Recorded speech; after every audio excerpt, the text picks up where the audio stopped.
రెండు రాష్ట్రాల్లోని తెలుగు ప్రజలందరికీ సంక్రాంతి శుభాకాంక్షలు. సంక్రాంతి అంటే నూతన క్రాంతి.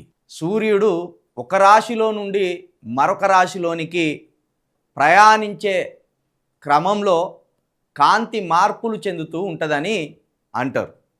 ఈ క్రమంలోనే మనము మకర రాశిలోకి సూర్యుడు ప్రవేశించడాన్ని మకర సంక్రాంతిగా పిలుచుకుంటారు. ప్రతి నెల ఒక సంక్రాంతి ఉంటుంది. మనకు 12 రాశులు ఉంటాయి కదా, ఆ 12 రాశులకు అనుగుణంగా ప్రతి నెల ఒక సంక్రాంతి ఉంటుంది.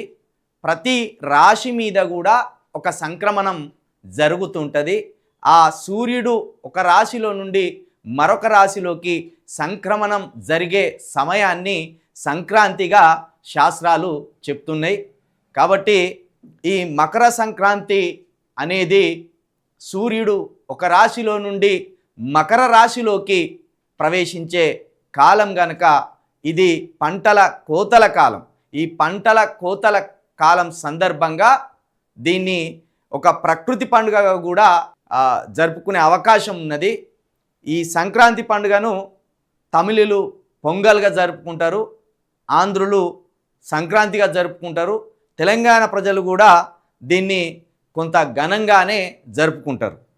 ఇండ్లను శుభ్రం చేసుకొని అప్పాలు చేసుకొని ఆ కుటుంబ సభ్యులను పిలుచుకొని కొత్త అల్లుణ్ణి పిలుచుకొని ఈ పండుగను జరుపుకుంటుంటారు.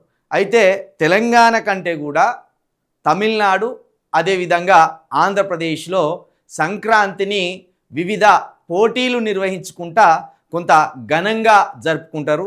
ఎద్దుల పందాలు, కొన్ని చోట్ల కర్నూలు లాంటి ప్రాంతంలో ఎద్దుల పందాలని, ఈ బండలతోటి ఈ బండలను లేపి బండలు ఎత్తుకునే ఒక ఆటలను కూడా అక్కడ జరుపుకుంటారు.